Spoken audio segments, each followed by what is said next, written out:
এখন আসো যে এই যে বিশ্বগ্রাম প্রতিষ্ঠা করব, ঠিক আছে, তথ্য যোগাযোগ প্রযুক্তি নিয়ে, সো এইখানে তোমার হচ্ছে কিছু উপাদান লাগবে, এটা ছাড়া আসলে পসিবল না। একটু লজিক্যালি চিন্তা করলেই হবে, এভাবে তো হবে না।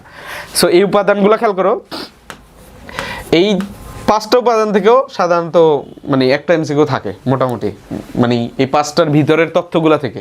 সো ফার্স্টে দেখো হার্ডওয়্যার মানে হচ্ছে যে প্রযুক্তিটা যে বাহ্যিকভাবে দেখতে হলো, তো একটা কি একটা প্রযুক্তি যখন বানাও, মোবাইলটা তো বাহ্যিকভাবে দেখতেছো, সো এর ভিতরে কিছু না কিছু আছে, তো এই ইলেকট্রনিক্স জিনিসপাতিগুলো হচ্ছে হার্ডওয়্যারের মধ্যে পড়ে যাবে। আবার ওই জিনিসটা যখন ওপেন করো, মোবাইলটা যখন লকটা খোলো, তখন বিভিন্ন অ্যাপের মধ্যে যাও, ওইগুলা যেগুলো দেখতে ভিজুয়ালাইজ পাও সেগুলো মূলত হচ্ছে কোনো না কোনো সফটওয়্যার।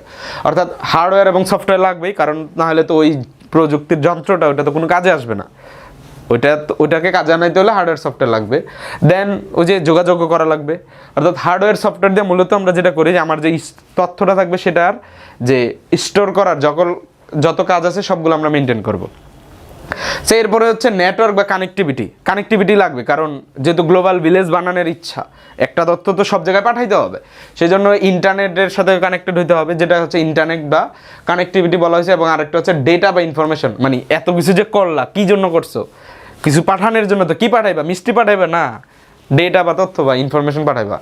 সো ডেটা বা ইনফরমেশন। আরেকটা হচ্ছে মানুষের সক্ষমতা থাকতে হবে, অর্থাৎ এই বিষয়টা নিয়ে একটু ভালো করে বলি, সেটা হচ্ছে যে ধরো যে সক্ষমতা না থাকলে কি হবে, ধরো তুমি একটা বয়স্ক মানুষকে খুব ভালো একটা ডিভাইস দিয়ে দিলা, কিন্তু সে ফোন করতে জানে না, তাহলে সে কি ওই যে কথা বলার কারণে যেই তোমার হচ্ছে ধরো একটা গ্লোবাল ভিলেজের একটা ফিল পাইতো, যে তার ছেলে ধরো আমেরিকা থাকে, সেখান থেকে সে বাংলাদেশে কথা বলতেছে, যেরকম গ্রামে ধরো পাশাপাশি যায় কথা বলতো, ওই ফিলটা তো সে পাবে না।